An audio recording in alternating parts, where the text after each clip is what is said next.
Welcome to Subramani. The equity markets fell yesterday by about 1200 points, which is not really too much, but then coming on the back of many falls, we have now seen the market from 82,000 or something on the Sensex to 77,000. It's been a slow, steady grind of kind of a fall. But what were the reasons why the market fell? First of all, none of us ever know why the market fell. I mean, I've said this every time I do a video on this. But the worry is the language which the industry uses, right? They would have said market tumbled, market stumbled, and Ambani lost 10,000 crores market cap, Adani lost 10,000 crores market cap, and how you got poorer by 60,000 crores, right? You hear all this nonsense which is likely to scare you. So I make these videos to tell you that what happened in the market is quite normal and quite natural for the market to fall, because there are some reasons leading to it.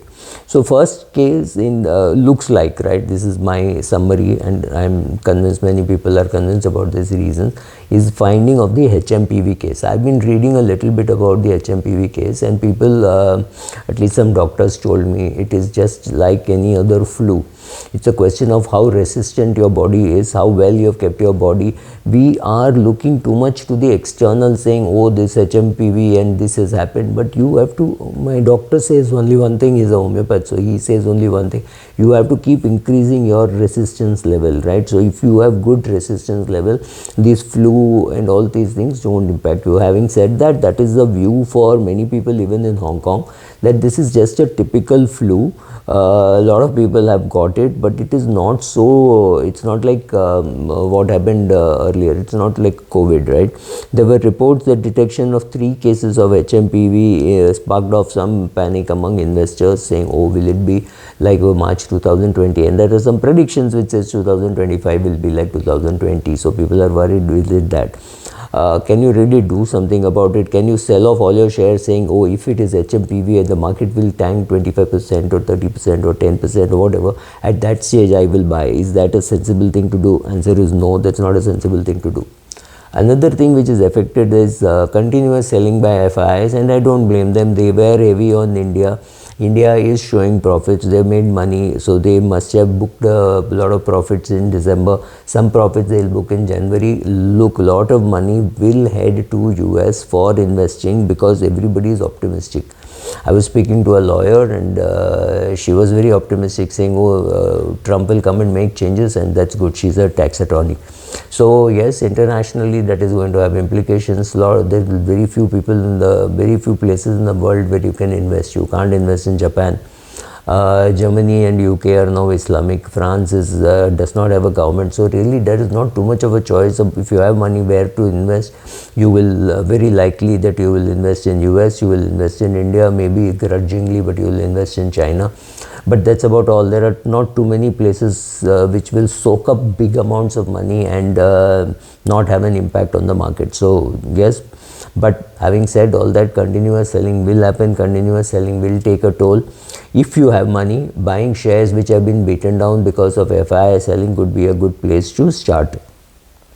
The global cues are pretty weak, but I'm finding that tech companies on which everybody had zero hopes have doubled their money for me in the last 1 year. So I'm very happy with my tech investments, but people are saying, oh, AI is coming, AI has come, this and that, and therefore people will lose their jobs. I don't know, I'm not really worried.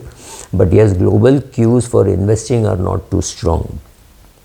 Even in the local market, people's expectation from companies is pretty high. Though I would think that if you are talking of a 2000 to 2010 kind of window, we have got all the returns of 2000 to 2010 already by 2020,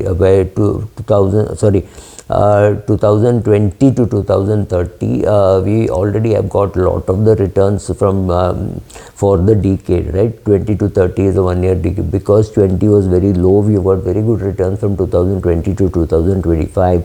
So good chance, or 2024, and 2025, 2026 maybe just for the averages to take for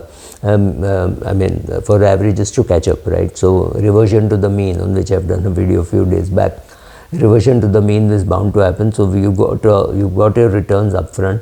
Now the market will say, okay, these kind of returns are not sustainable, let's go down. So the market will come down. Market comes down or goes up because of factors which are very many, right? So this is my summary of what I think has gone wrong. Yes, some FIIs may pull out, some SIPs may stop, all that, but still overall the SIP figure is still positive.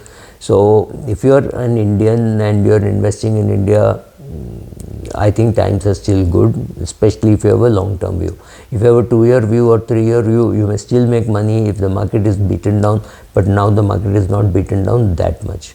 Thank you.